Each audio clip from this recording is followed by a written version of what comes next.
So this whole presumption and the way this is going is coming from a certain fundamental presumption.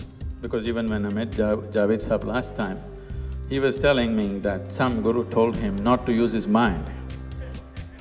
I do not know which guru said this. One thing is clear, the advice has been taken seriously.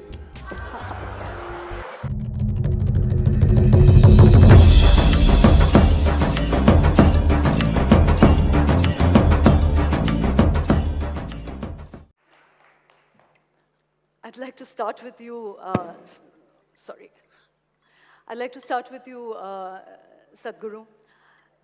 You have a passion for snakes, SUVs, bikes, helicopters, adventure travel. You have a flair for entrepreneurship. Your passion is the construction business, and you're a Sadhguru. Can you spell out what is the core philosophy of your foundation, of your practices, and how do these two aspects of you sit together? Good evening, everyone. First of all, let me correct that. I have no passion for snakes or SUVs or helicopters. I'm just passionate about life and just about anything that I do. It's not about this or that. I do not know how to do anything without absolute involvement. So passion is a word that people attach, but it's just that, just about anything that I do, I do not know how to do it without absolute involvement, because it's only with involvement one knows life. It doesn't matter whether you're doing business or art or music, spirituality, it doesn't matter what you're doing. If you're not involved, you'll miss it all. So, I'm just involved. These are all names that people attach. These are only a few things that people have seen. Well, I'll come back to this strand of materialism sitting well with spirituality, but before that, you say that your philosophy is not even a teaching, it's a technology, and it just works. What is that? Can you articulate it, and what does it mean when there doesn't have to be personal endeavor? One doesn't have to be a learner, but you can just achieve a technology. So there is no philosophy, because generally philosophies are just fantastic explanations for those aspects of life which can never be explained. So essentially, we're here. Whatever you think about it is just your thought.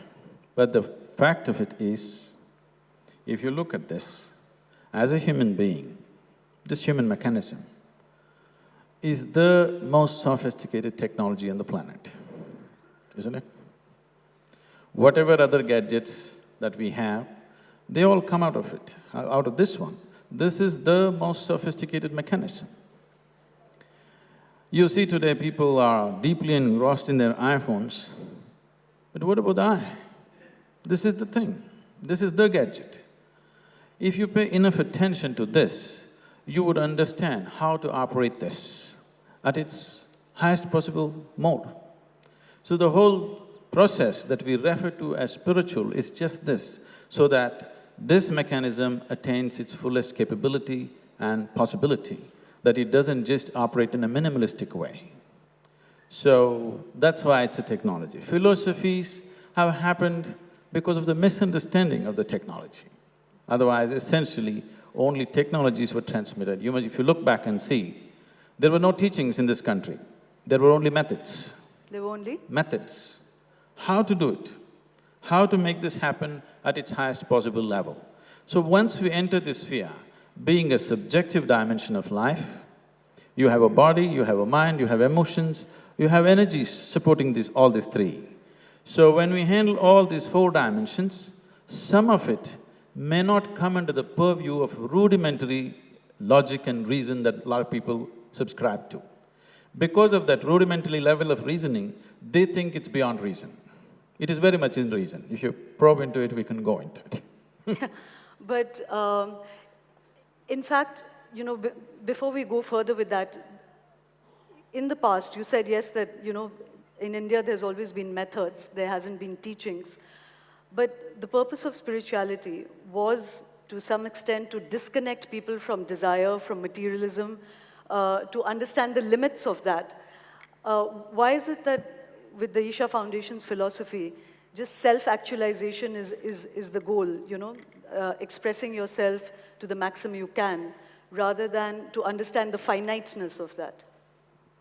See, this understanding that spiritual means you have to dissociate with desire. Let's understand it this way. If you desire for food, if you desire for money, if you desire for a piece of land on this planet, if this is considered greed, now you want to know the very source of creation. This is super greed, isn't it? So where is the question of dissociating? It is evolution of desire, not dissociating with desire. Your desire is evolved.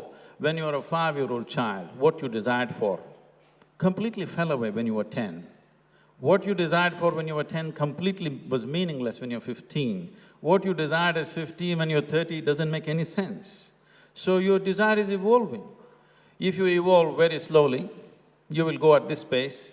If you go beyond your experience and think beyond and reason beyond where you are, right now as you sit here, if you understand that after all you and me are mortal, whatever we may do, when you understand you're mortal, naturally the question of what is beyond, where did I come from, where will I go, this is naturally in the purview of human intellect.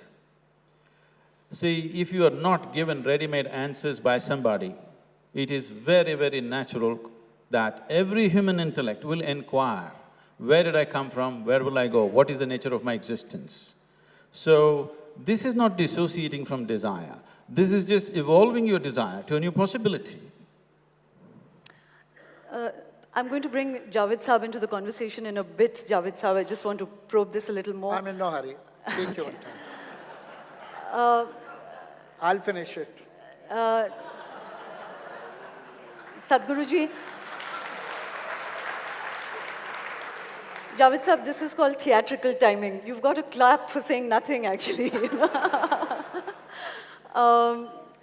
Sadhguruji, you know, we've called our session 5-star fixes because… and the reason I'm saying this is because perhaps it's something that one doesn't understand, that to be a part of your course, which actually a lot of my friends have taken, and I must admit that it does transform them, the breathing techniques, they come back calmer people, but it costs a lot. How… is your spirituality, your technique, your old technologies not available for the poor? I want you to understand this. 70% of Isha Foundation's work is in rural India, where it's 100% free. I'm just robbing you to keep that 70% active. I couldn't get it. I missed that. So, you need to understand this. We charge one way in United States, another way in UK, another way in Lebanon, another way in Sri Lanka, another way in India, one way in Mumbai, one way in the ashram, one way in a local town, and in the village, it's free. You've got to give your accountants to the government. I will. It is already there. And above all, the volume of work our volunteers are doing is all funded by this. The amount of medical work, free medical work that's happening, education, we're involved with about 36,000 children right now actively. We're the largest ecological movement in the country. Nowhere in the history of independent India has this happened in any state. Tamil Nadu's green cover has gone up 7.2% in a matter of 8 years, with 17 million living trees that we have planted. So, where does money come from all this? No, but Sadhguru, that doesn't answer my question because of course you do a lot of rural outreach and one knows that. I was asking about… Those who do not have money should come and take it in the village, it's free. No, I was talking about your… See, now the thing is, 5-star culture, people want air-conditioned rooms, people want all the comfort and they want it free. How does it come? Somebody has to pay for it. No, Sadhguru, I just want to finish my question. It's not about you charging the rich, which is fine for their well-being. I was asking whether your breathing techniques, your technology of self-actualization, whether that is available to the poor. Your meditative techniques, you know, not your rural outreach. No, I'm talking about the meditative techniques. All the inner engineering programs in the villages are free, 100% free. Okay. One other question, which is about your central philosophy is to do with yoga and with breathing techniques, but there is also another… I would like to dissociate from that word philosophy. Okay. Your technology is connected with breathing techniques. But you also believe in past life. You know, one of my colleagues spent a week with you at the foundation and wrote a big piece. And he said that there people feel that they can see disembodied selves, that, you know, your wife you felt was a sister from the past life. You know, we've had James Randi here, who was shooting through this kind of faith system. And you said something very interesting to my colleague, you know, when he was being skeptical about this whole idea of past life and seeing spirits that are disembodied. You said the reason you disbelieve all this is because your mind is in the UK in Greenwich Mean Time, you know, and not in India. So is it really about conditioning of minds? It is not about conditioning of minds. Let's look at it this way. When you were born, you were not made like this, isn't it? You were so small. Now this much happened, how? So what you call as my body is an accumulation, yes? Is an accumulation? It's an accumulation. It's just a piece of planet that you accumulate through the food that you eat. What you call as my mind is a heap of impressions which you also accumulate over a period of time. So your body is an accumulation, your mind is an accumulation. What you accumulate, at the most you can claim it's yours, but you cannot say it's me, isn't it? It's like the 5% of the universe that we understand now. One of the scientists were telling us about that. No, I'm not talking about that. See, right now, whatever you accumulate, you can claim it's yours, but you cannot claim it's me, isn't it? What you accumulate cannot be you, isn't it? So you gathered your body, you gathered the whole volume of your mind, so what the hell are you? Never been looked at, isn't it? You're making assumptions. So your personality, your ideologies, everything picked up, everything accumulated. You can accumulate and keep it and use it, but you can never claim it's mine. Everybody should get this now. If you don't get it now, you'll get it from the maggots. Sadhguru, you had a Mount of Sinai moment when you were young, when you felt that you were instantly transformed. You don't speak of it much, but you also, you also told people that you would die at 42, but you didn't. So I'm sorry to disappoint you. But that again puts all this realm into, you know, I mean, I'm somebody in the middle zone. People who know me well always tease me about how I try to be a rationalist, but I always believe in the paranormal. But, you know, there is no precision to it. So how, you know, how do you square with that? What would your devotees say if you said something, you know, the paranormal is not empirical? See, these are all words, we keep on inventing more words for all this. This is just life, in the sense. Now, when you talk about past lives, present lives, I always tell people, do not ever believe these things. At the same time, do not be a fool and disbelieve it, because belief and disbelief means just this. You believe something or you disbelieve something essentially means you are not straight enough to admit that you do not know. You have not understood the immensity of I do not know, because I do not know is a tremendous possibility. Only if you see I do not know, the possibility of knowing ever arises in you. So this must be clearly demarcated. See, the moment you say, I'm religious, you refer to yourself as a believer. The moment you refer to somebody as spiritual, you refer to him as a seeker. Who can seek? Only one who has realized that he does not know can seek. If he thinks he knows, why will he seek? Okay. Let me come to you, Javed Sahab.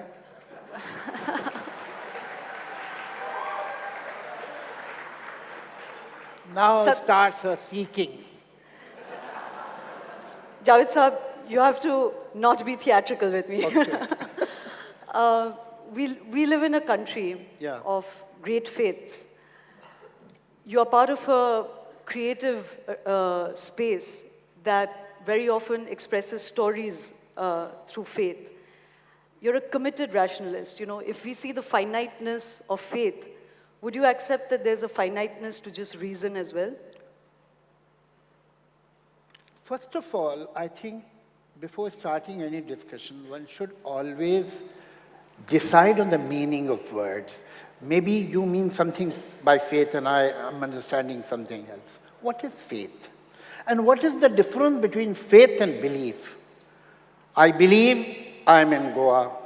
I believe there is a place called North Pole. I believe that Ethiopia is a poor country. I believe that Germany is a rich country. Is it my faith? Why it is not my faith? I'll tell you why it is not my faith and why it is my belief, because it is reasonable. Anything, any belief which is devoid of logic, reason, rational, evidence, witness, that is faith. Anything which is devoid of all the logic, all the reason, all the rational, all the witness, all the evidence, that is faith. And I really wondered what is the difference between faith and stupidity, because stupidity has the same definition. I am willing to accept belief, but it has to have some rationale, some reason. If you don't have any, you disarm me from reason, logic. Now, when you say that whatever a mind is accumulated, my body is accumulated, that is not me. It is like saying that as long as you can peel the onion, you are not finding the onion. These skins are the onion. This accumulation is me. If you eradicate this accumulation, I don't exist. That's all. Javed Saab. I think I should respond to this. Okay, all right. Now, you being in Nagpur right now, for sure is your belief. But you being in Goa right now is a reality, which you better grasp. Sadhguruji, just give me a moment. There's a reverberation here and we can't really hear each other. Could you just turn the speakers towards us? Or maybe give Sadhguruji another mic because we can't Not really that I can't understand him, I can't even hear him.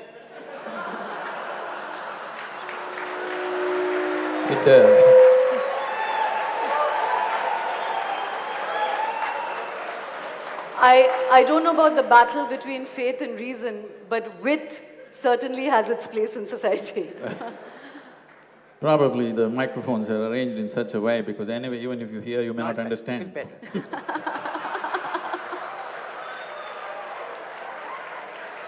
Thanks for the compliment, sir. Gayatri? Yeah, sir, it'll have come on.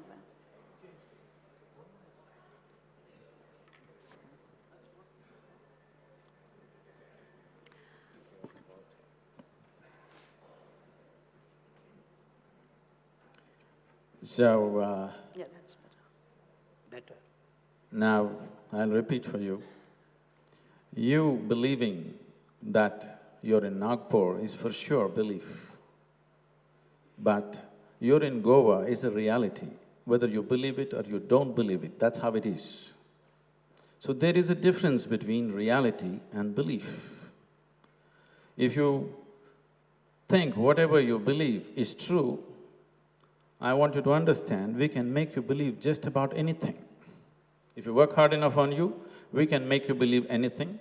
And when you believe just about anything, that is what we are referring to as faith. Or it's passing off as religion or faith. We'll come to this. Now… No, just a second. I'll have Javed to… Saab, No, may I remain no the lecture. moderator? Javed I'll Saab. give the point, sorry. Javed I have Saab. to answer this. No Javed lecture. Saab, let me be the moderator. One point, Javed Saab. I'll answer it. Yes, but let me… I will. No parivachans. I will. Our belief can be wrong. May I Our retain… belief can be wrong, Sir, maybe based on wrong logic. The people wrong in the reason. audience, may I it can be retain… corrected. But Javed Saab, faith just a cannot minute. be corrected because it is not based on any logic. May I retain the aesthetics? May I retain the aesthetics of this session? I really don't need anybody telling me that I'm not going to let him talk. I will let him talk. Can we please keep the aesthetics of this alive? So this whole presumption and the way this is going is coming from a certain fundamental presumption. Because even when I met Javed Sahab last time, he was telling me that some guru told him not to use his mind. I do not know which guru said this. One thing is clear, the advice has been taken seriously.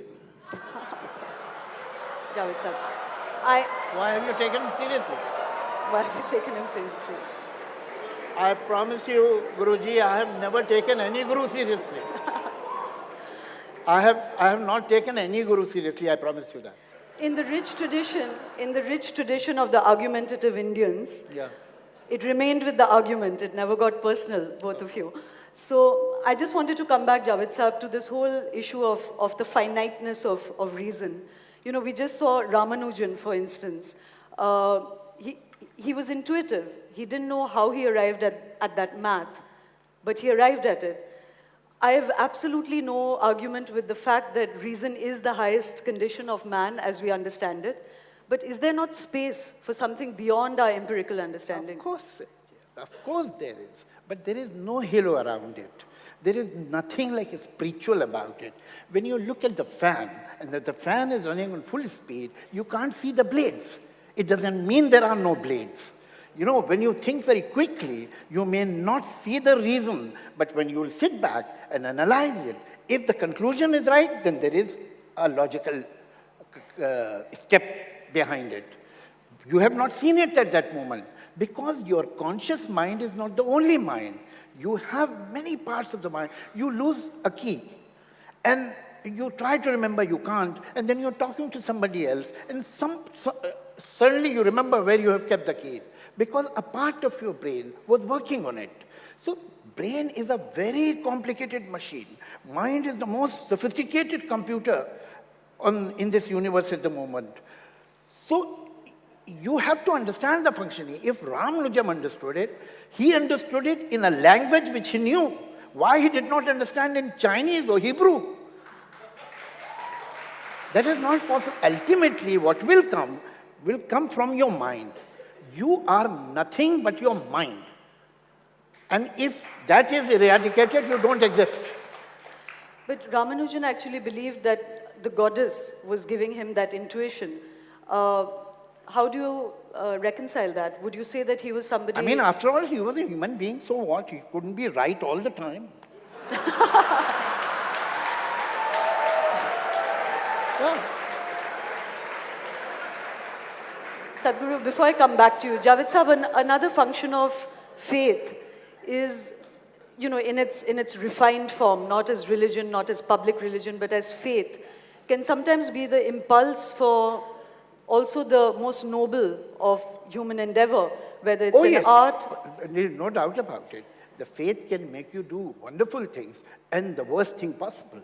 These suicide bombers are people of faith. If they would have been reasonable, they wouldn't have done that. But equally, Javed Sahab... So, faith is a blind power. Faith paralyzes your mind. And now you are capable of doing something exceptionally good and something exceptionally bad, but you are out of control. You can go either way. What about the ultra-rationalists, the communists, the Stalinist regimes? No, they are not rationalists. They are communists. They have faith. They believe in communism. I am not only against religion or spiritualism, which is the debris of religion. I am against faith. If communism is your faith, then you are as bad as a religious person. That's well put, sir. So what do you live with then? If you don't live with a belief system, what do you live with? You know, you're talking of extremities, but how about common sense?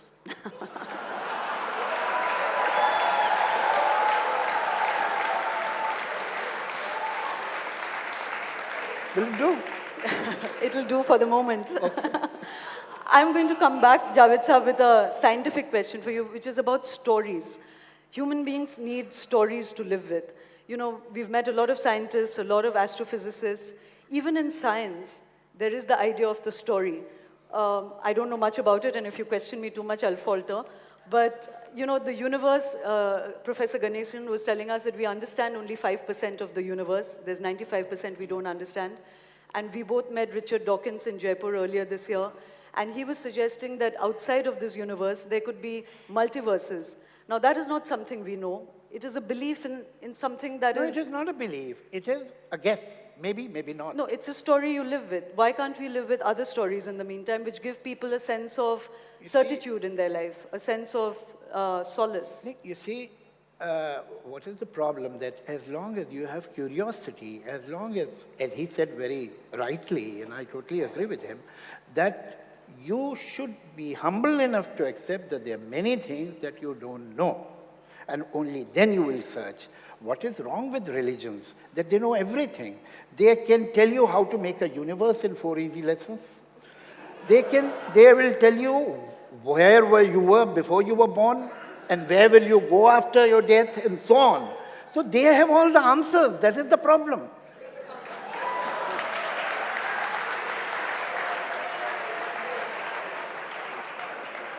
Sadhguruji, that's, you know, when you said that essentially the spiritual person is a seeker, why is it that gurus give the answers? I don't know which guru gave an answer. I haven't met one like that. If you met all the wrong ones, I couldn't help it. No guru ever gave an answer. Gurus only gave methods to deepen your process. I asked you what your method was, sir. Now, we're talking about thought, and the event itself is called think. So let's just look at this. Your thought. Your thought is essentially coming from the information that is already there in your mind, the data that is there in your mind. It's complex, but it is within the limited data that you have. How did you gather this data?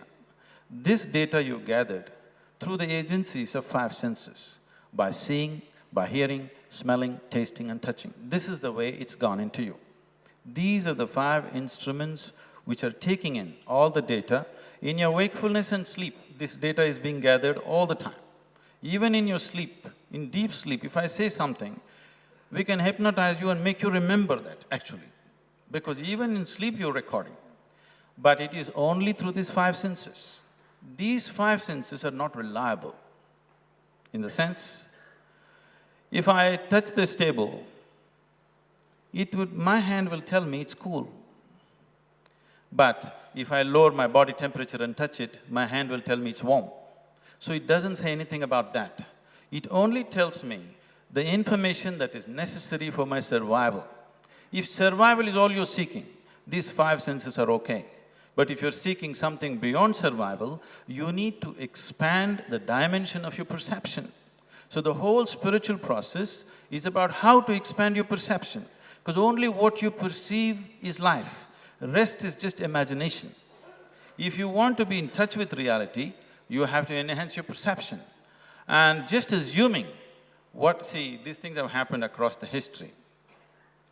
When people believed the planet is flat, somebody said it's round, he got killed, okay? Now, everybody thought they can only walk. Somebody says, I can fly, he was almost killed. So this has happened continuously because people believing whatever I do not know cannot exist is the crown of ignorance. Javed Saab, that's a volley that I hand to you. You know, that at every point in history, the limits of reality has been pushed by those who imagine or have faith in something that doesn't yet exist. Not at all, not at all. First of all, let's not… I mean, the first thing a spiritualist will do, will try to shake your confidence in the 5 senses that you have. Only then he can control you. Now, if you think that you will believe on any other thing, then take a person, do an operation on him, disconnect him with his brain, and then let us see how he expands his personality. Whatever expansion happens, happens in your mind. And you cannot undermine it. And whoever suggests that that is to be undermined is playing a very dangerous game with you. Because then you will not have any discretion.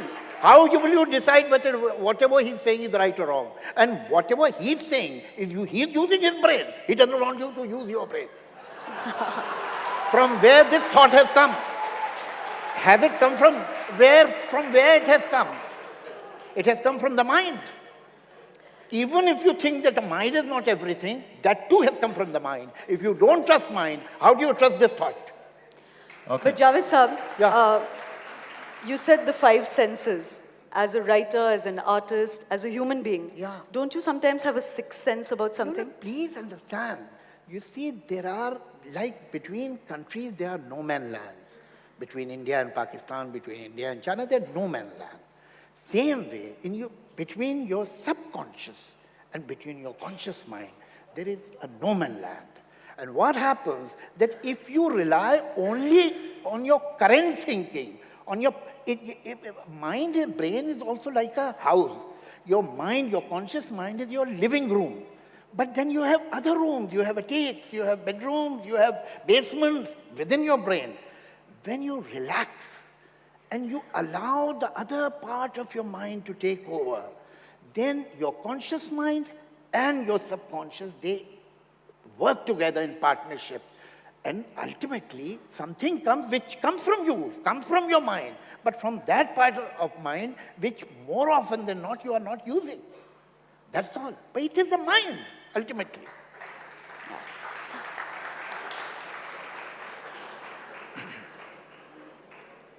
Now, we were talking Yeah. about stories. Can I say a story? Stories. Can I tell a story? Yeah, sure, please. But just speak a bit louder, Yes. Sadhguru. On a certain day, a lady went to sleep. In her sleep, she had a dream.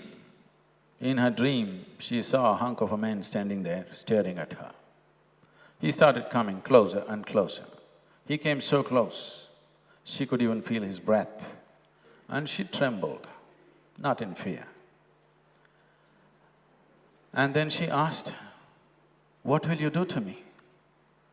The man said, "Well, lady, it's your dream." Now, what happens in your mind is just essentially your dream.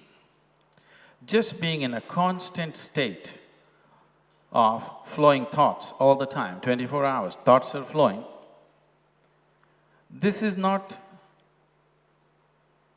does not signify intelligence.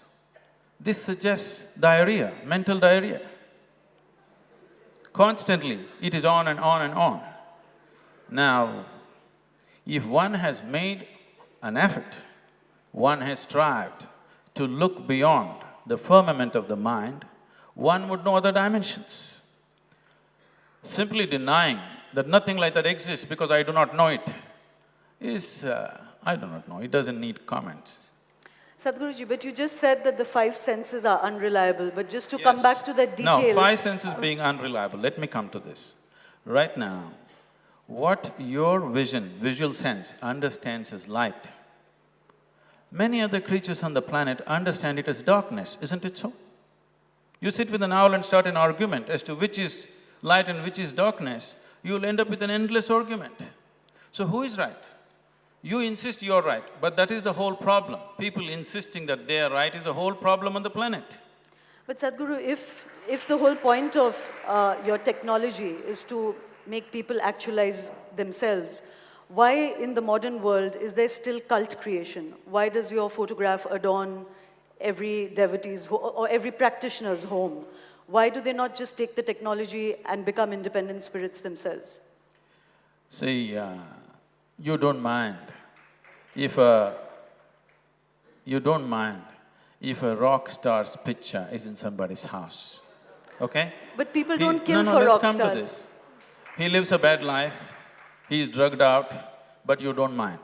If a film star's picture is there, it doesn't matter.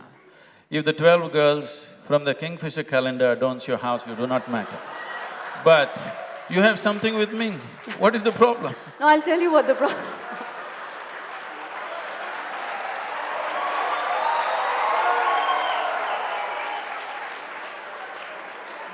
I'll tell you, Javed Sahab, I'll come to you, but I'll tell you what my problem with that is that by and large, what Javed Sahab was saying earlier, is that with the following of a guru, even if the guru doesn't want it, there is a giving up of oneself, there's a subjugation of one's own thinking to to a guru, and that takes people sometimes to very dark places. You know, you're willing to kill for a guru, you may not be willing to kill for the film star.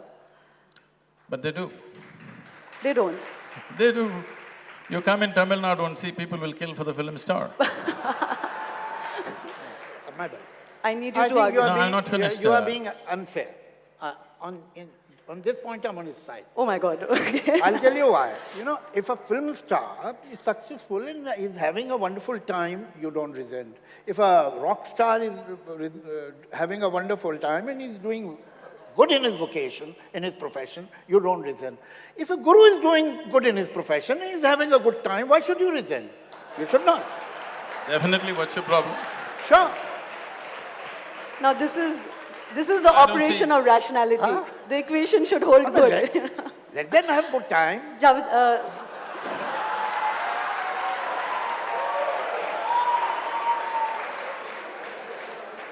Sadhguruji, one quick question. I think my colleague is going to ring the bell any minute. You know, I saw a film recently in America made by a young man, and it's called The True Story of a Fake Guru. He dressed himself up as a guru, and he went and he met a whole lot of people. He listened to their sorrows, he listened to their stories. He put 3 pictures in front of them. He brought them into this sense of ecstasy and elation, and they began to transform themselves. They completely believed in him, and they began to follow him. They felt that they arrived at a safe harbor. At the end of the film, and they're being filmed through this whole journey, at the end of it, I know he about this reveals movie. himself. You know about him. Yes. He reveals himself. He's just a young man from Yes. Phoenix. What is the answer to that, Sadhguru? See, this is why I want you to make a distinction between faith and a spiritual process. Faith is just a set of beliefs. Spiritual process begins only when you realize that you do not know the fundamentals of your existence. A seeking begins. When a seeking begins and you find your sense organs and your logic only takes you to a certain point and it's not willing to help you beyond that, then when you come to a dead end, you know there is something beyond but you're at a dead end, then you will want to know a process. So then somebody who has experienced it will offer a process. This is all it is. Now, in society, it might have found all kinds of distortions. You're picking up a bad apple and talking about apples. Sadhguru, consumption in this universe, in this earth, is really becoming something unsustainable. What kind of spirituality is it that does not talk about the finite end of consumption? You know, even as a method, even as a process, that is not part of Isha Foundation at all. See, we are always trying to curtail human aspirations, it'll never work. If I tell somebody, don't smoke, don't do this, don't do that, they will not do that. They'll anyway continue to do it or other kinds of compulsions will take them over. But if you teach them a method through which they're able to manage the chemistry of who they are, today there is substantial medical and scientific evidence, it is no more belief system. There is substantial scientific and medical evidence. Today, research has gone into the University of California, has done an enormous research on the simple Shambhavi Mahamudra, the basic practice that we teach. 3 months of practice, the neuronal rejuvenation in your brain is 241% more than the average, okay? There are any number of things like this. Now, the chemical soup that you are, you can either make it very blissful or miserable. So if you are blissful by your own nature, then all the compulsiveness will naturally drop. Whether you're going shopping or you're digging up the planet or you're seeking something else, essentially it is just this. A human being is longing to be. A human being is longing to be something more than what he is right now. But if that more happens, he wants more. If you really look at it, a human being cannot settle unless he has all of it. If you want all of it, approaching it through physical means is a hopeless means. The desire is fine, but the method is hopeless. So spiritual process means you have offered him the right method, right process for the same desire. Javed Sahab, you wanted to say something? I really find it highly amusing. It's very interesting that it is in religion, it is in spirituality. The moment they find something in science which is compatible, they start respecting science. They say, look, now even the science has accepted it. But the moment science is opposing them, then it is not credible at all. And it is the history.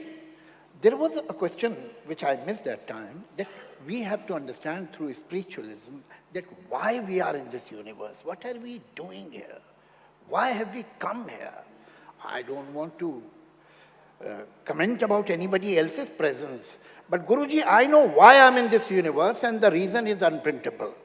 And the reason is? Unprintable. Unprintable. It is a pompous question that why I am in this universe. It is a pompous question what I am doing here. Have you ever thought of a mosquito? Why this mosquito is here in this world? Why this cockroach is here? There is, as far as life quality is concerned, there is no difference between a rodent and a human being, between a mosquito and a human being. The only difference is the mind. And this is the difference they want to eradicate.